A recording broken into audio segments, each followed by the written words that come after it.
Good evening, everyone, and welcome to another edition of The Conservative Corner.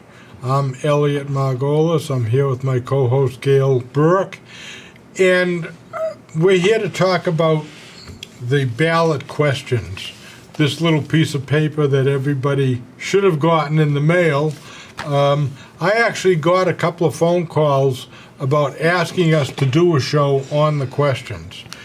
But, you know, one thing really gets me cranky. Actually, it's more than one thing, but this gets me really cranky. A ballot question which got in time to be printed in this booklet was not printed in the booklet. And the booklet on the last page shows you right up top here that you can put your answers down and bring it to the polls so that you'll know exactly how you wanted to vote. The problem is a very important question didn't get on even though it was submitted in time, and it should be on the ballot. But our Democratic Secretary of State, our Democratic Attorney General who is running for governor, our lieutenant governor, our Secretary of State, I think I mentioned to her, okay, these people didn't allow it to be printed in the book. The excuse was that, well, it didn't get in time, but it did get in time. What question am I talking about? I'm glad you asked. The question is whether we allow illegals to vote. And by putting them on the voting list, guess what?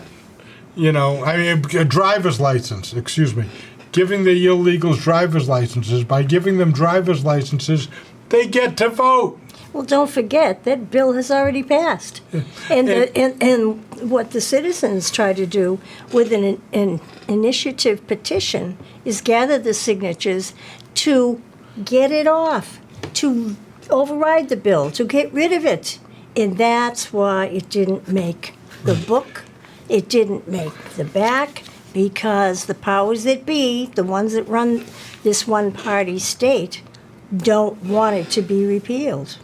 Now, what's interesting is Jerry Paracella, our state rep, Joan Lovely, our state senator, are both lawyers. My question to them, what part of the word illegal don't you understand? Maura Healey, who is our attorney general, obviously a lawyer running for governor, what part of the word illegal don't you understand? So here's the question. If you can be illegal and vote and get a driver's license, and our state legislature could care less about what the laws say, my question is, why do we follow any laws? There you go. Why can't we? Well, in New York, you can steal, you can kill, you can do pretty much anything you want because they're not following the laws either. They're not incarcerating people. So why can't we speed? What do you think's going to happen to Massachusetts if Maura Healey gets elected governor and Kim Driscoll becomes lieutenant governor? We're going to be just like New York. Is that what we want? I don't think so. We have enough trouble with ballot questions. Fortunately, in Massachusetts, we do have the initiative petition, but it takes a lot of work to even get the petition to be recognized. And then when it does get recognized, you have to go out and collect 60,000, 70,000, whatever the number is. It has to do with the previous number of voters. Yeah. And people have to stand in line, stand outside supermarkets, banks, wherever a lot of people congregate to get the signatures. And what a lot of people don't understand is when you sign these petitions, you're not signing either pro or against. You're not. All you're doing is signing it so we can get it on the ballot. Well, it looks like one of the legislators down on, I think it was the South Shore, his first name is Jamie, is it Jamie Dimond? I'm not I forget sure. what his last name is. Anyway, he formed a group of his friends, and they would go where people were collecting signatures, and they would tell the people not to sign. Now, he's in the legislature. Now, what's interesting about this is you hear the Democrats, you hear Biden, you hear, what's her name, our vice president, Kamala Harris.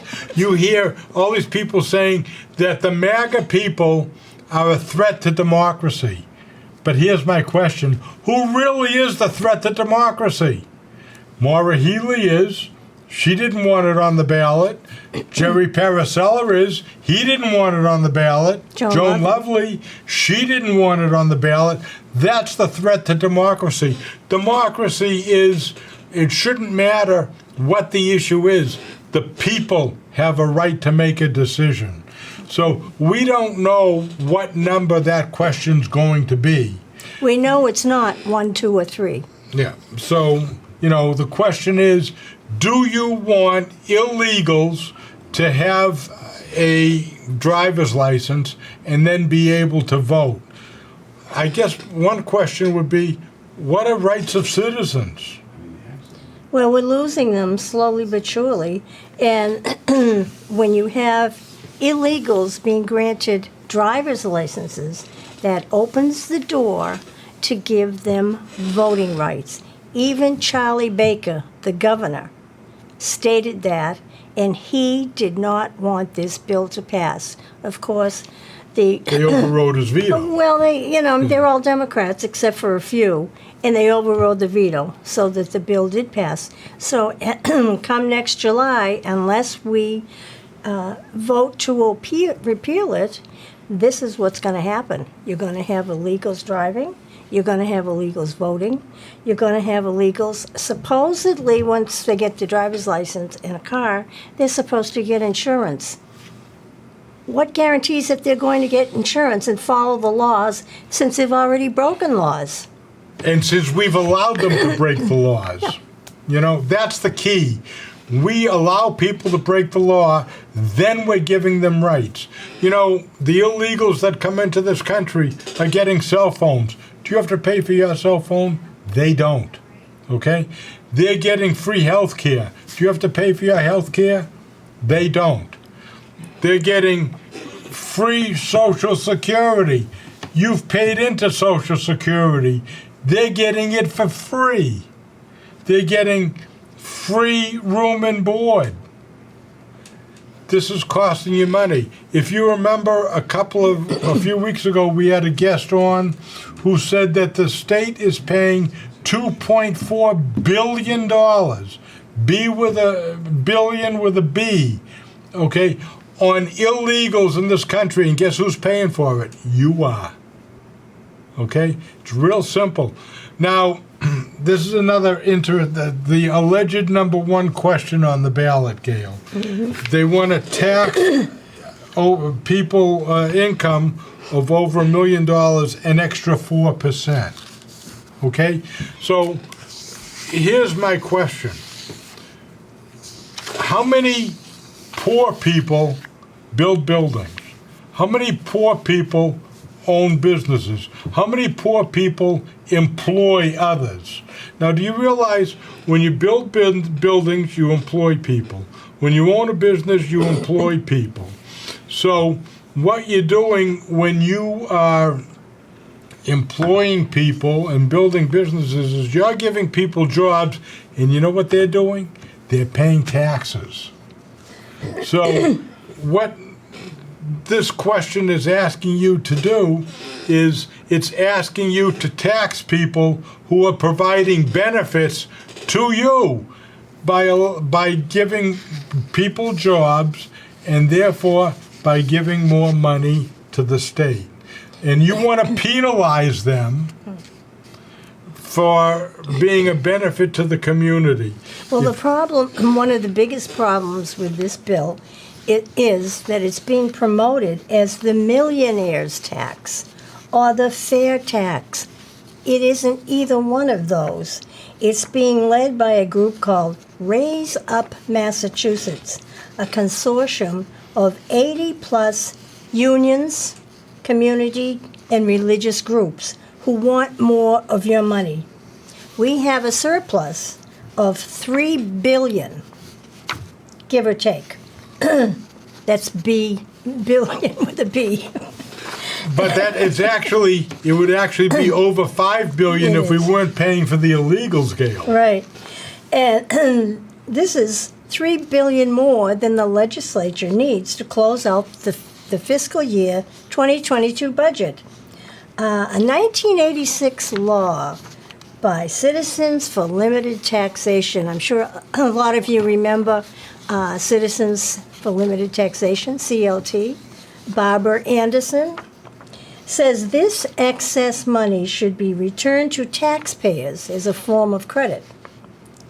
This legislature, the one in power right now, was unaware of this law until it was too late to spend the money before it adjourned at the end of July for the year. They were unaware of it. Ignorance of the law is no excuse, like, allegedly, but it is an excuse for the And legislature. particularly when most of them are lawyers anyway. Now we have to wait for the auditor, Suzanne Bump, a Democrat, to certify how much should actually be returned to taxpayers. They really, really, really don't want to give us this money back. One plan was to give back $1 billion and appropriate another $3 billion for economic development across Massachusetts. This means they will throw us a bone and give us the most of the extra money to their buddies in city and town governments. This bill didn't pass, so it is dead unless a special session is called. However, and by the way, I'm getting this information from a publication called the Boston Broadside. If you haven't read it, go out and get it. It's a wonderful, wonderful paper. The Massachusetts High Technology Council has a new book called Back to Taxachusetts, and it explains how the proposed graduated state income tax, how damaging it would be to the Massachusetts economy. This tax treats capital gains as income. Now think about that, capital gains as income. Even the federal tax laws don't treat capital gains as income. It'll bump you into a higher tax bracket where you will pay almost double the 5% income tax rate. That's question number one. So my advice on this, when you go to the polls, look for question number one and vote no. Definitely vote for. See, we already have a surplus of funds in the state of Massachusetts. Why do you want to penalize people for doing good to for the population? Why are we penalizing people who believe in the capitalist system and are doing well? I don't understand that kind of a penalty. Why do we need more money if we've already got $3 billion in more money than what we need to give these corrupt politicians, and yes, I say corrupt politicians, more money to waste? If they were honest people, and if they were spending the money properly, like maybe fixing the roads, or, doing things that need to be done. How about housing for our veterans, or housing for our, the homeless? But no, they decided to give money to illegal aliens. We are inviting them to come here, except to Martha's Vineyard. You're not allowed to go to Martha's Vineyard because they're too liberal and they're too rich. The hypocrisy amongst the Democrats is absolutely amazing. We should move on to another question, though. The regulation of dental insurance. Now, what you want to know about this more than anything is that a no vote was taken by the Senate and the House of Representatives in Massachusetts, which means you should vote for it. Okay, it's real simple, and the reason why the no vote was taken was because the dental insurance companies don't want it. And the reason they don't want it is because they have to start paying more benefits to the people who are paying them, their fees. So why not give, what they're doing now is they're giving huge benefits to the executives of the dental companies, but not giving huge benefits to the people who are paying this. And the reason why the politicians are voting no is real simple. The politicians are getting benefits from these people in terms of donations to their campaigns to vote against it. So you know that if the Democrats are for it, then you vote against it. If the Democrats are opposed to it, you got to vote for it. Well, the Democrats are opposed to this because the people will benefit and they may lose some of their campaign contributions. Wouldn't that be awful? I mean, that's a real simple one as far as I'm concerned. Yeah, But and then there's question number 3. question number 3 is an interesting question because they want to make it legal for supermarkets and all kinds of different places to sell alcohol. Like they do in a lot of states. Yeah, they do it in a lot of states, but here's my question. Okay, we have laws that we have liquor stores that have to pay serious money to have a license to sell alcohol. Okay? And restaurants do as well. And restaurants do as well.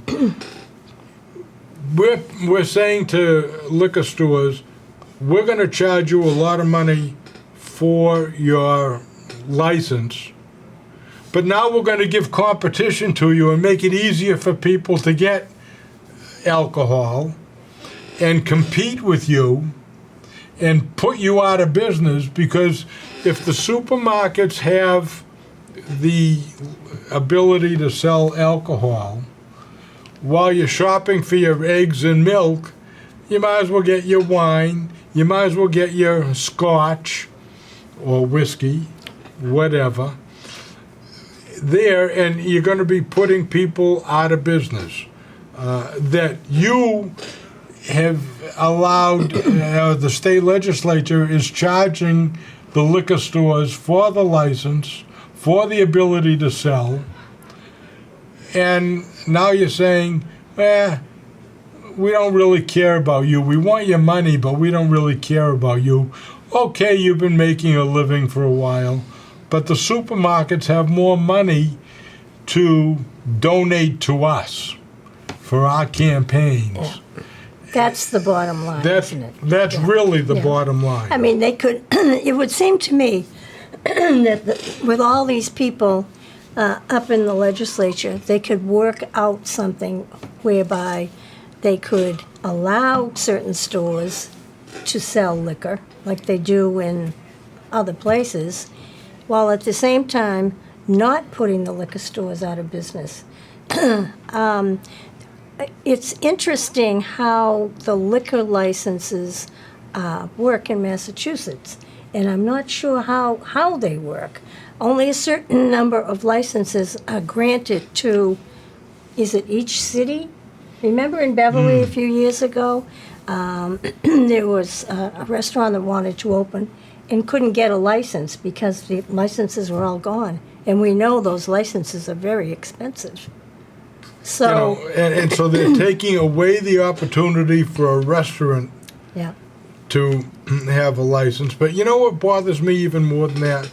You go to the supermarkets now, and you see there's a lot of high school kids who are on the register, okay?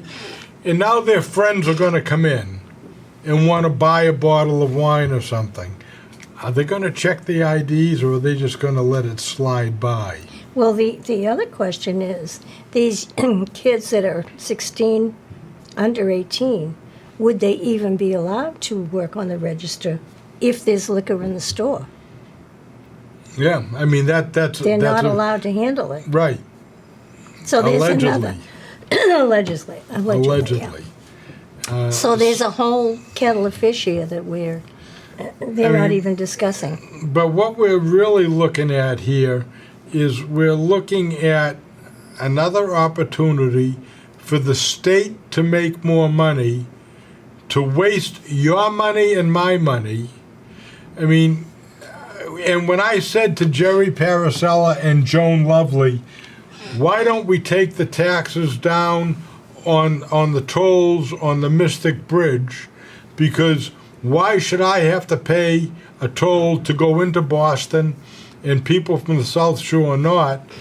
And, you know, the response is, we need the money. Or we'll put tolls on the South Shore. Or we'll put the tolls on the South Shore. But Joan Lovely says we'll put tolls on the South Shore. Jerry Paracella says the government doesn't want us to do any more tolls. One or both of them are lying, but that's not unusual because that's what lawyers do. They have the license to lie, is what lawyers have. By the way, we just want you to know that we have tried contacting Paracella, Joan Lovely, and who was the third one? Oh, Maura Healey. to come on this show. And what do we get?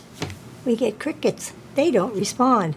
They don't want to come on the show because they don't want to answer our questions. So keep that in mind when you go to the polls.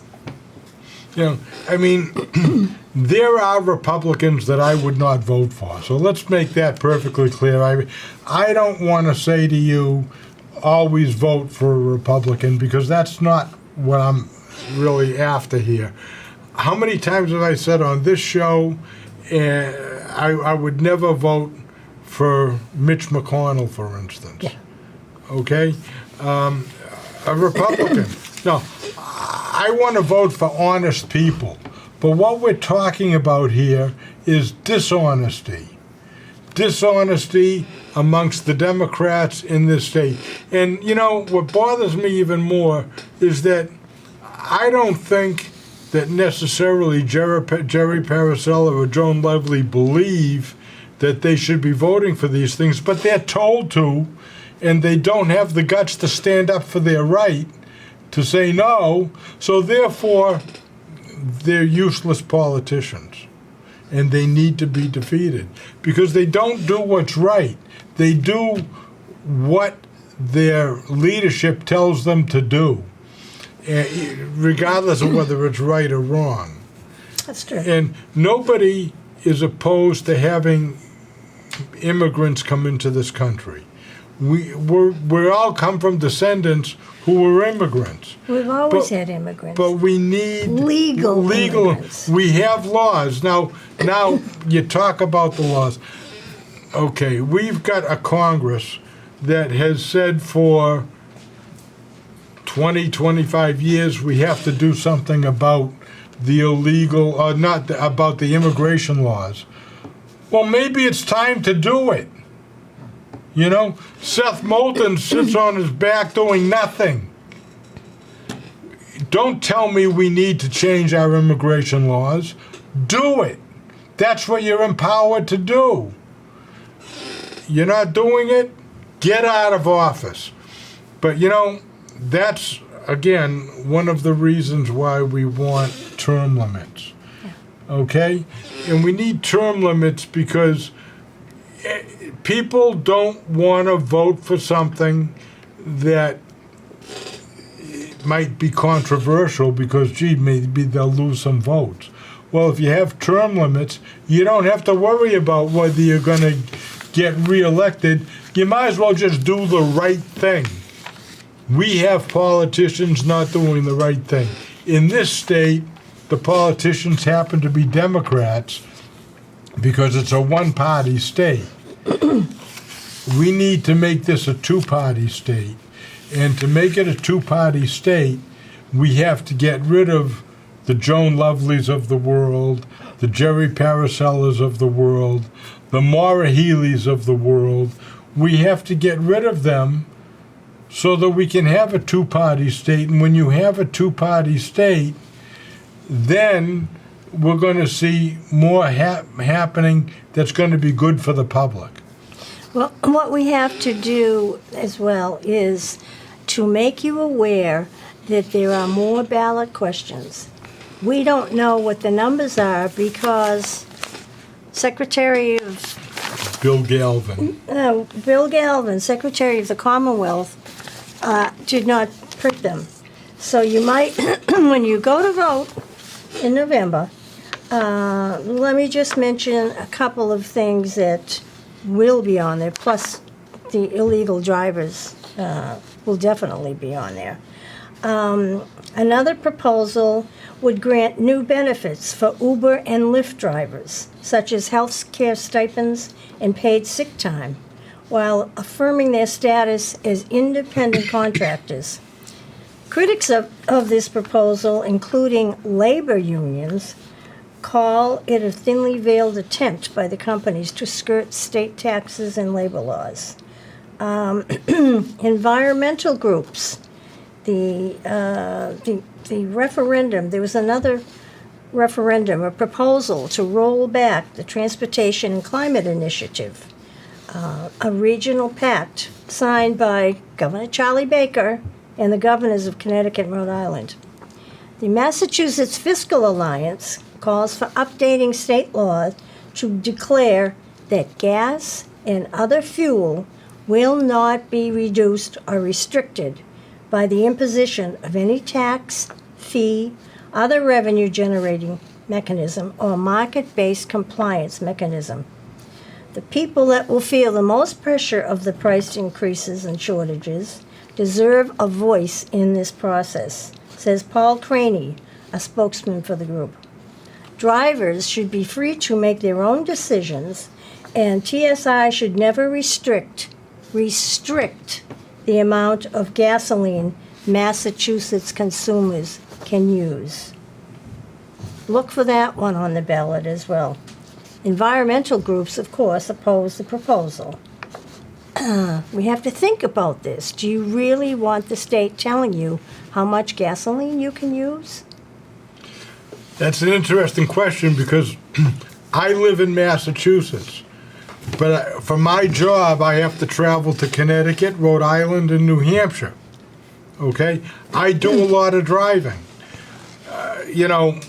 I need to have gas to do that. That's right. Okay?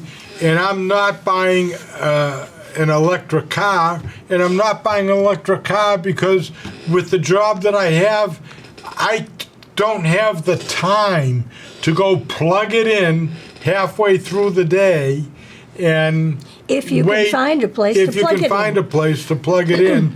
And I also don't want to help the Chinese out by buying an electric car, a battery from China, and then once the battery dies, what are we going to do with it? Because it's filled with bad things.